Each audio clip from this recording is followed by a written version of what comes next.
আজি মই বনাবলৈ লৈছো গাহৰি মাংসৰ লগত কলডিল আৰু মগু। ইয়াত আমাক কি প্ৰয়োজন হ'ব? আমাক লাগিব কলডিল অকমান কাটি লৈছো, তাৰ পাছত মগু অকমান তিয়াই মেলি ধুই লৈছো, গাহৰি মাংস লৈছো 250 গ্ৰাম মান। আমি বেলেগ মছলা নিদো, ইয়াত নহৰু অকমান পিচি লৈছো, নহৰু আৰু আদা। তাৰ পাছত এতিয়া শুকান জলকীয়া অকমান দিম, পৰিমাণ অনুসৰি হালধি দিম আৰু পৰিমাণ অনুসৰি আমি নিমখ দিম আৰু লগত আলু দুটা কাটি লৈছো আৰু পিয়াজ এটা কাটি লৈছো। এয়া আমাৰ কেৰাহীত তেল গৰম হৈছে। ইনো গাহৰি মাংসত অকমান তেলৰ পৰিমাণটো কমাই দিব। এতিয়া মই পিয়াজ দি দিছো।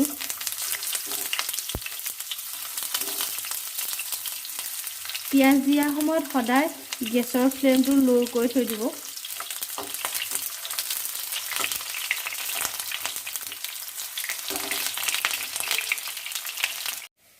এয়া আমাৰ পিয়াজ ৰঙচুৱা হৈ গৈছে।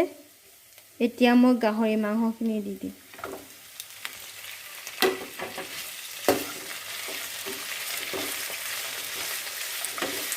গাহৰি মাংসখিনি দিয়াৰ পাছত মই অলপ নিমখ ছটিয়াই দিম। এই নিমখ অকণমান ছটিয়াই দিছোঁ।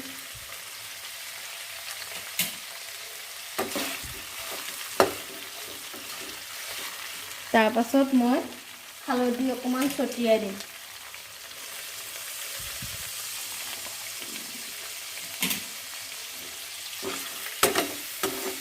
তাৰ পাছত অলপ সময় ভাজি কৰি থাকিম।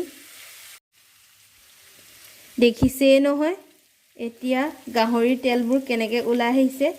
এতিয়া মই আদা আৰু নহৰু পেষ্ট দি দিম। তাৰ পাছত অকণমান লৰাই দিম।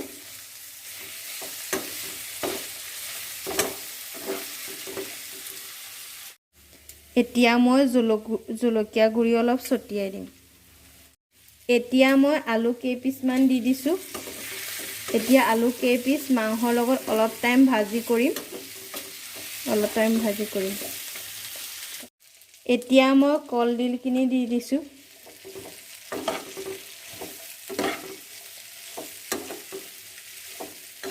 অকণমান লৰাই দিব, ভিতৰত ভৰাই দিব।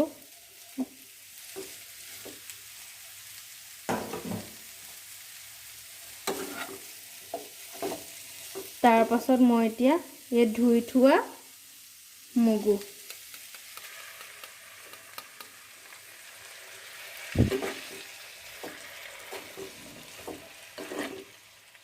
অকণমান টাইম ভাজি কৰি দিব।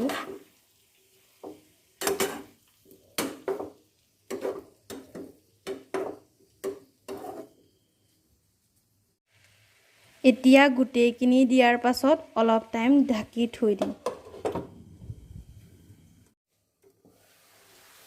দেখিছেই নহয় এতিয়া কিমান সোৱাদ লগা হৈ আহিছে মাংস।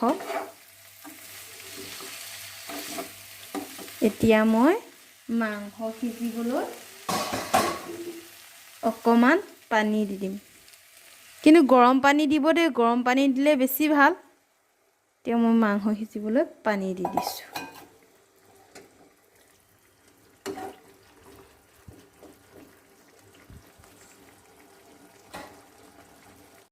এতিয়া মই ঢাকনিৰ লগত অলপ টাইম ঢাকি দিম। এয়া আমাৰ চব্জি হৈ গৈছে। এতিয়া মই নিমখ চেক কৰিম।